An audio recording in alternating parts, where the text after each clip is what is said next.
ಕಳೆದ 2 ದಿನಗಳಿಂದ ಕಾಂಗ್ರೆಸ್ ಸರ್ಕಾರದಲ್ಲಿ ಸಚಿವ ಸಂಪುಟ ವಿಸ್ತರಣೆ ಆಯಿತು. ವಿಸ್ತರಣೆ ಆದಂಥ ಸಂದರ್ಭದಲ್ಲಿ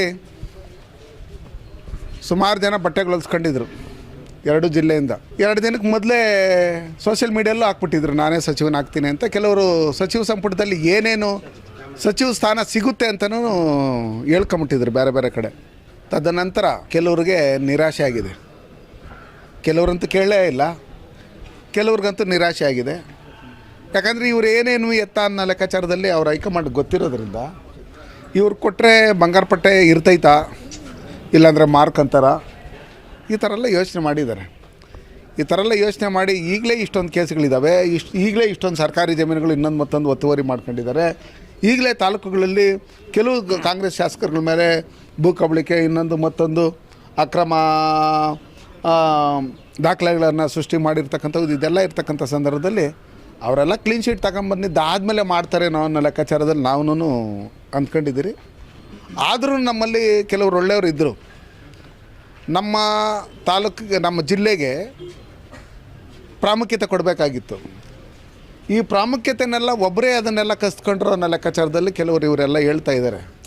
ಯಾಕಂದರೆ ಇವರು ಬೇಕಂದ ಕಾಲುಗಳು ಇಟ್ಕೊತಾರೆ, ಬೇಡ ಅಂದ ಕಾಲು ಎಳಿತಾರೆ, ಇವನ್ನೆಲ್ಲ ಮಾಡ್ತಾ ಇರ್ತಾರೆ. ಅದನ್ನೆಲ್ಲ ಅವರು ಸುಮಾರು ಒಂದು 7 ಬಾರಿ ಸಂಸದರಾಗಿ ಇವ್ರನ್ನೆಲ್ಲ ನೋಡಿರ್ತಾರೆ. ಹೊಸ್ದಾಗಿ ಹೋಗಿ ಕಾಲು ಇಟ್ಕೊಂಬಿಟ್ರೆ ಮಾಡಿಬಿಡ್ತಾರ. ಹಂಗಾಗಿ ನಮ್ಮ ಕೋಲಾರ ಮತ್ತು ಚಿಕ್ಕಬಳ್ಳಾಪುರ ಜಿಲ್ಲೆನ ಇವರು ಯಾವುದೇ ಕಾರಣಕ್ಕೂ ಲೆಕ್ಕಕ್ಕೆ ಇಟ್ಕೊಂಡಿಲ್ಲ. ಪ್ರತಿಯೊಂದರಲ್ಲೂ ಅಭಿವೃದ್ಧಿಯಲ್ಲೂ ಶೂನ್ಯನೇ, ಸಚಿವ ಸಂಪುಟದಲ್ಲಿನೂ ಶೂನ್ಯನೇ, ಉಸ್ತುವಾರಿ ಸಚಿವರು ಮಾಡೋದ್ರಲ್ಲಿನೂ ಶೂನ್ಯನೇ ಆಗಿರೋದ್ರಿಂದ ನಮ್ಮ ಕೋಲಾರ ಮತ್ತು ಚಿಕ್ಕಬಳ್ಳಾಪುರ ಜಿಲ್ಲೆಯಲ್ಲಿ ಅಭಿವೃದ್ಧಿ ಶೂನ್ಯ ಆಗಿದೆ. ಅದಕ್ಕೋಸ್ಕರ ನಾನು ಹೇಳೋದಿಷ್ಟೇ, ನಿಮ್ಮಲ್ಲಿ ಕಾಂಗ್ರೆಸ್ಸಲ್ಲಿ ಏನು ನಡೀತಾ ಇದೆ ಅದನ್ನೆಲ್ಲ ನೀವೆಲ್ಲ ನೋಡ್ತಾ ಇದ್ದೀರಿ ಶಾಸಕರುಗಳು. ದಯವಿಟ್ಟು ಇವತ್ತೇನು ನೀವು ಕರ್ನಾಟಕ ರಾಜ್ಯದಲ್ಲಿ ಎಷ್ಟೋ ಜನ ಬಡವರ ರೇಷನ್ ಕಾರ್ಡ್ಗಳನ್ನು ಕಿತ್ಕೊಂಡಿರ್ತಕ್ಕಂಥದ್ದು, ಓಲ್ಡ್ ಏಜ್ ಪೆನ್ಷನ್ಗಳನ್ನು ಕ್ಯಾನ್ಸಲ್ ಮಾಡಿರ್ತಕ್ಕಂಥದ್ದು, ಇದನ್ನೆಲ್ಲ ನೋಡಿದಂಥ ಸಂದರ್ಭದಲ್ಲಿ ಭ್ರಷ್ಟಾಚಾರದಲ್ಲಿ ತುಳುಕಿರ್ತಕ್ಕಂಥವ್ರನ್ನ, ಕೇಸ್ಗಳಿರ್ತಕ್ಕಂಥವ್ರನ್ನ, ಮರ್ಡರ್ ಕೇಸ್ಗಳಿರ್ತಕ್ಕಂಥವ್ರನ್ನ ಏನು ಹೇಳ್ರಿ, ವಾಲ್ಮೀಕಿ ಅಭಿವೃದ್ಧಿ ನಿಗಮದಲ್ಲಿ 100 ಕೋಟಿ ಹಗರಣ ಮಾಡಿರ್ತಕ್ಕಂಥವ್ರನ್ನ ಇಂಥವ್ರನ್ನೇ ಸಚಿವ ಸಂಪುಟದಲ್ಲಿ ತುಂಬ್ಕೊಂಡಿದ್ದಾರೆ. ಅದಕ್ಕೋಸ್ಕರ ನಾನು ಹೇಳೋದಿಷ್ಟೇ, ಕಾಂಗ್ರೆಸ್ಗೆ ಭವಿಷ್ಯ ಇಲ್ಲ.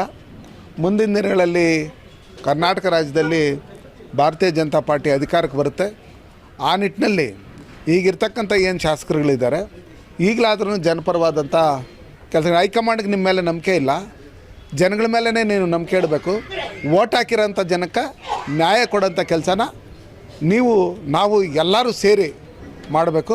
ಚುನಾವಣೆ ಬಂದಾಗ ನೋಡೋಣ ನಿಮ್ಮ ಸರ್ಟಿಫಿಕೇಟ್ ಯಾವ ಥರ ಇದೆ, A+ ಇದೆಯಾ, C ಕ್ಯಾಟಗಿರಿಯಲ್ಲಿದೆ ಅಂತ ನೋಡ್ಕೊಂಡು ಮುಂದಿನ ದಿನಗಳಲ್ಲಿ ನಾವು ಚುನಾವಣೆಯನ್ನು ಎದುರಿಸೋಣ. ಈಗ ನಮ್ಮ ಕೋಲಾರ ಜಿಲ್ಲೆಗೆ ಕಾಂಗ್ರೆಸ್ ಸರ್ಕಾರ ಬಂದಿದ್ದಾದಮೇಲೆ ಒಟ್ಟಾರೆ ಕೋಲಾರ ಮತ್ತು ಚಿಕ್ಕಬಳ್ಳಾಪುರ ಜಿಲ್ಲೆಗೆ ಹೆಚ್ಚಿನ ಮೋಸ ಮಾಡಿರ್ತಕ್ಕಂಥದ್ದು. ನಮ್ಮ ಕಾಲದಲ್ಲಿ BJP ಸರ್ಕಾರ ಅಧಿಕಾರದಲ್ಲಿದ್ದಾಗ ಮಾಡಿರ್ತಕ್ಕಂಥ ಅಭಿವೃದ್ಧಿ ಕೆಲಸಗಳು ಬಿಟ್ಟರೆ ಬೇರೆ ಯಾವುದೂ ಅಭಿವೃದ್ಧಿ ಕೆಲಸಗಳು ಇದುವರೆಗೂ ಆಗಿಲ್ಲ. ಕರ್ನಾಟಕ ಬಂದ್ ಮಾಡ್ಕೊಂಡ್ರೂ ಏನು ಮಾಡಲ್ಲ ಇವ್ರನ್ನ. ಏನು ಹೇಳ್ರಿ, ಬಂಗಾರಪಟ್ಟೆನ ಬಂದ್ ಮಾಡಬೇಕಾಗಿರೋದು ನಾವು. ಯಾಕಂದರೆ ಅಲ್ಲಿ ನಡೀತಾ ಇರ್ತಕ್ಕಂಥ ಭ್ರಷ್ಟಾಚಾರ ಇನ್ನೊಂದು ಮತ್ತೊಂದು ಅಕ್ರಮಗಳು ಇವೆಲ್ಲ ತುಂಬಿ ತುಳುಕ್ತಾ ಇದೆ. ಜನಗಳು ಬೇಸತ್ತೋಗಿದ್ದಾರೆ ಬಂಗಾರಪಟ್ಟೆಯಲ್ಲಿ. ಇವತ್ತು ಅಲ್ಲಿರ್ತಕ್ಕಂಥ IB ಏನಿದೆ, ಅವ್ರ ಮನೆಗೆ ಮಂತ್ರಿ ಸ್ಥಾನ ಸಿಕ್ಬಿಡ್ತದೆ ಅಂಥೇಳಿ ಏನು ಹತ್ತು ಕಡೆ ರೋಡ್ ಎಲ್ಲ ಅಗಲ ಮಾಡೋದಕ್ಕೆ ಯಾವುದೇ PWD ಇದು ಮಂಜೂರಾತಿ ಇಲ್ಲದೆ, ಒಂದು ಒಪಿನಿಯನ್ ಇಲ್ಲದೆ, ಒಂದು ಪರ್ಮಿಷನ್ ಇಲ್ಲದೆ, ಏನು ಹೇಳ್ರಿ, ಒಂದು ಟೆಂಡರ್ ಇಲ್ಲದೆ ಇವತ್ತು ಡೆಮಾಲಿಷನ್ ಮಾಡಿರೋದು ಇದೆಯಲ್ಲ, ಇದನ್ನು ಒಂಥರ ತೊಗ್ಲಕ್ ದರ್ಬಾರ್ ಥರ ಮಾಡ್ತಾ ಇರ್ತಕ್ಕಂಥದ್ದು. ಬಂಗಾರಪಟ್ಟೆ ಜನ ನಿಮ್ಗೆ ಓಟ್ ಹಾಕಿದ್ದಾರೆ ಅಷ್ಟೇ. SN ನಾರಾಯಣಸ್ವಾಮಿ, ಬಂಗಾರಪಟ್ಟೆಯಲ್ಲಿ ಸರ್ಕಾರಿ ಜಮೀನುಗಳು ನಿಮ್ಗೆ ಯಾರು ಜನ ಮಾರಿಲ್ಲ. ಏನು ಹೇಳಿ, IBನ ನಿಮ್ಗೆ ಯಾರಿಗೂ ಮಾರಿಲ್ಲ.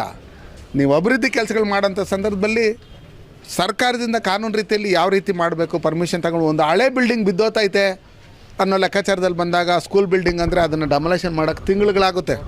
ಅರ್ಥ ಆಯ್ತಾ?